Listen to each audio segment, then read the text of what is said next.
Alright, given that we have a new year coming up, I figured in a new year, going to try and take all the stuff that I've been learning, have learned in the past, and actually start making some practical things with it so that we can actually build things that are practical and useful. So the first one would be to drive a motor and recover the back EMF, the flyback, whatever you want to call it, from that, and then use it for something else. So if you look up on the internet PWM drivers for motors, all of them will use 555 timers or other different chips, but in this case I'm just using my old PWM driver and just driving my 213055 with it. That's it there, so nothing too different or amazing here, and it's basically just driving the motor there, which we've got this little motor here. It's got a step down driver there, so it spins very slowly at high RPMs but has a lot of torque. And then we're going to put some LEDs across the motor, sorry, like that, and we're going to get recovery from that. We can obviously dump that into a cap, do something else with it, run something else with it, whatever we want, but basically the energy that we're pulsing through the motor to run the motor, we are then capturing back through the spikes that are in the coils in the motor, and those spikes will give us quite a bit of energy back. Now conventional wisdom tells you that you just put a little diode there and short it out and get rid of those little spikes, and so it is thought that those spikes actually don't have a lot of energy in them. That's obviously true. We've done the experiments. We know that that's not true. There's actually a tremendous amount of energy in those spikes. It's just about how you re-gauge them. So let me zoom out a little bit. So I'm running this whole thing on just 6 volts at the moment, going into a cap to smooth things out. Positive from the cap, as you can see, straight into the positive of the motor. That goes into the 213055. The collector then, off the collector, we're recapturing and going back to positive, and our PWM there is driving the base, and our negative is connected to the negative of the battery. Very simple. And you can just turn it on the negative, and as that motor spins, those LEDs flash. And right now we're on 10% duty cycle and 5 hertz, which is why the motor is only doing a jump and why our LEDs are flashing. Now if we attach that permanently and let's go up in frequency to say 50, you'll see our motor now spins a lot smoother and our LEDs are on permanently. Now obviously they're flashing at 50 Hz, but you're not really going to see that. Anything past about 30 Hz or so, the eye can't really differentiate. Although there are people who can see all the way up to like very extreme frequencies, but you can sort of see them flicker. If we put it on 60, more than likely, yeah, you'll see them flicker because the camera's refresh rate is 60 Hz as well. So you can see them pulse.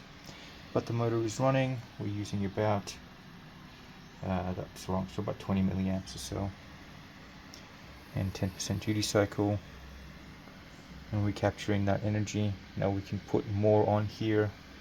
I don't have a big LED array at the moment, but as you can see, now let's go up to a bit higher frequency, say about 200 Hertz. And that motor is going to run a bit smoother again. Our lights are even brighter, and we're using about 23 milliamps there. Now obviously with these motors there is a limit. You can't just pulse them really hard and then expect them to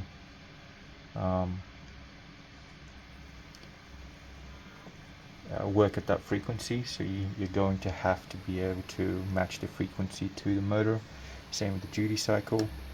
In this case, playing with the duty cycle would be a bit better. because the motor is designed for having amps pushed through them rather than just voltage. And as you can see, moving our duty cycle has given us a lot faster rotation speed, and we're still collecting light, and we are now at about 30 something milliamps. So yeah, and obviously you can take that off and everything still runs. You know, we're still at the same usage. It doesn't bog down the motor anymore, but instead of all that energy being wasted inside the collapsing field here, which is what warms these up. This is why the internals of motors and everything get so hot, is because you're not re-gauging that flyback. When you re-gauge that flyback, you're adding to the abilities of the motor, and you're not causing it to heat up. Once you start pushing amps through it, well, that's a different form. I always consider amps to be heat waste, basically. But others argue that you need amps to do work. I don't agree, but okay. So we got 23. Now we could put a bigger LED on there. Let's see if we can find one. I can't. No, I can't at the moment. I don't know where all my LEDs are. Okay, there we go. Let's try a 12 volt instead.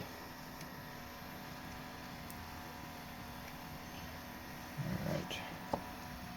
Sorry, this is a 15 volt. There you go. Now LED lights up.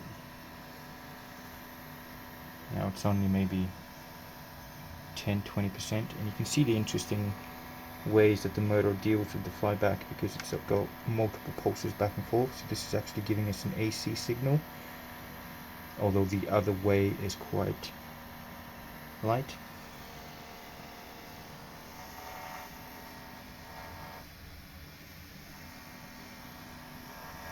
There you go.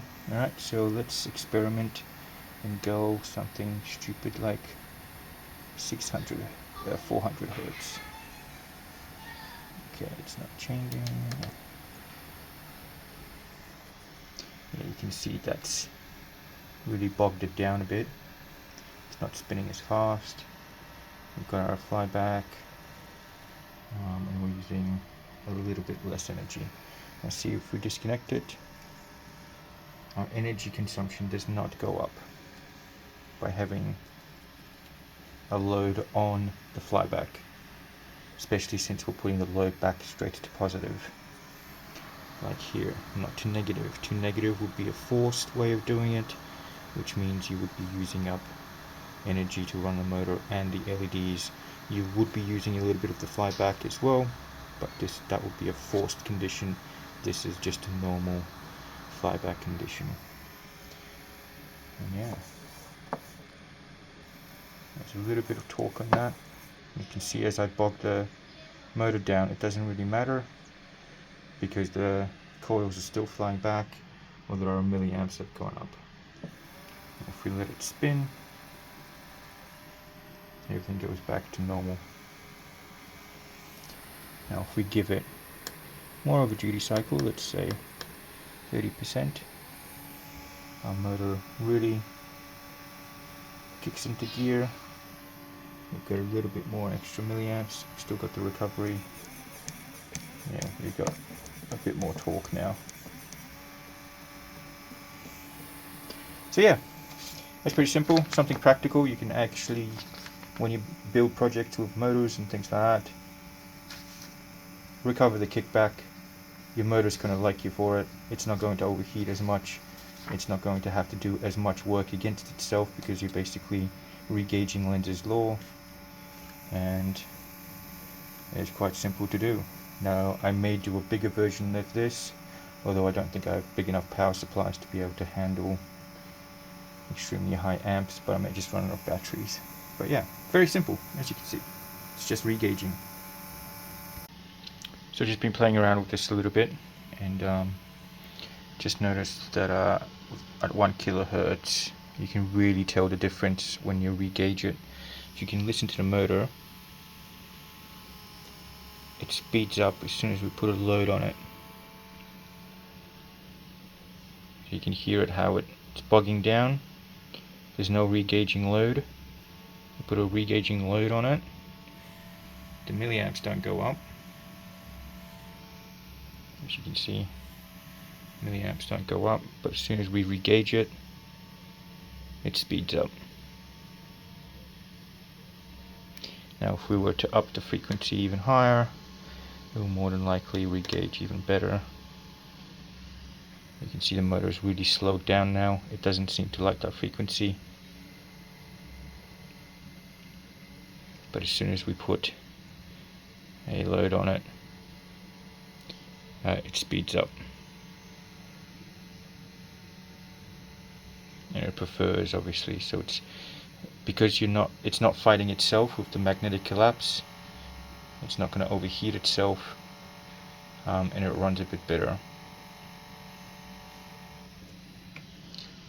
And then you'll need to match frequencies to your thing. So whenever you're making a project, always adjust everything to that project. There's no one solution to any one build.